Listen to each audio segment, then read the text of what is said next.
Mga kananay, panahon na pod nga atong ibag-o og tanom ang atong mga alugbati mga kananay kay ispatin naman kay silang mga dahon nya gagmay pagyud.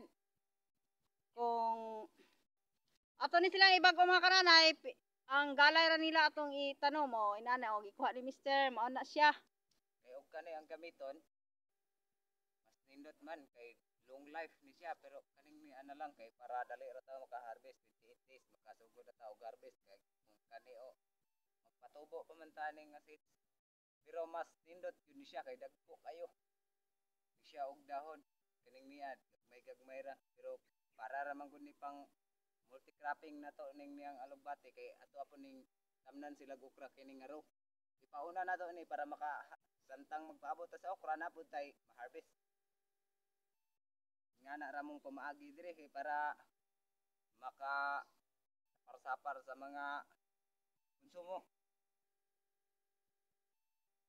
Buhay bugin mga kananay, diskarte lang, magtanom lang tani para atong natay para pang konsumo. Naon pagtanom ang alugbati din anang among giro bayro. Nani kani kana naon pagtanom sa alugbati dayon pag mag-harvest nagsugod sa alugbati tamna na po siya og okra. Pareha gud aning sitaw kaning sitaw tanawan ning sitaw diri sa loyo. Alugbati na siya diha sa ilalom. Diha. Pero mga alugbati wala pa namatay ang uban pero wala na spotted na ang ilahang mga dahon. Tungod kay na naman sila sa lilim. Kay taas naman kayo ang sitaw, sobrang tangkad na nila at saka mayroon na silang bunga. Pero karon dili na pud sitaw kani. Alugbati versus okra. Ano po na itong i-versus ron mga kananay o asa ka mo salir ana nila. Multi-cropping gyapon mga kananay.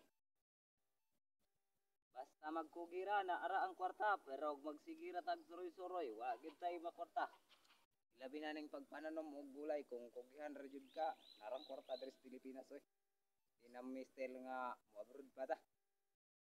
Magkugira kay dili lang una-unaon po nato nga ato arang kauglingon. Una-unaon po nato nga makonsumo ni sa mga tao diha sa kwan merkado sa publiko, mga tao sa publiko. Kay dili man ni nato mahurot og kaon kanang okra nato mga 40 kilos, 30 kilos kada everyday. Dili man nato mahurot og kaon karon gani problema mi sa buyer kay ang uban nga buyer mobalibad naman. Munay nakalisod ron diha kay wala nay buyer. Muning niya kay tungod sa kabaga na pod sa okra ining mga bulan sa Disyembre. December man ron na muning nakalisod aning niya pero laban lang kay mao ra gyud ning kinabuhi sa farmer diri sa Pilipinas.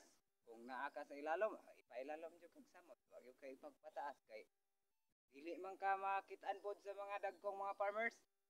Labi na diha sa atong mga kagamhanan dili man gani tahatagan og traktura, murag baliwala lang niya pero kung dato na atagaan pa hasta dryer na mo nang naay kasilatian nato nga isip usa ka mag-uuma. Igo-igo ra gyud ang konsumo sa farmers. Palit ang medisina, perting mahala. Kay mogamit man jud tag medisina og fertilizer.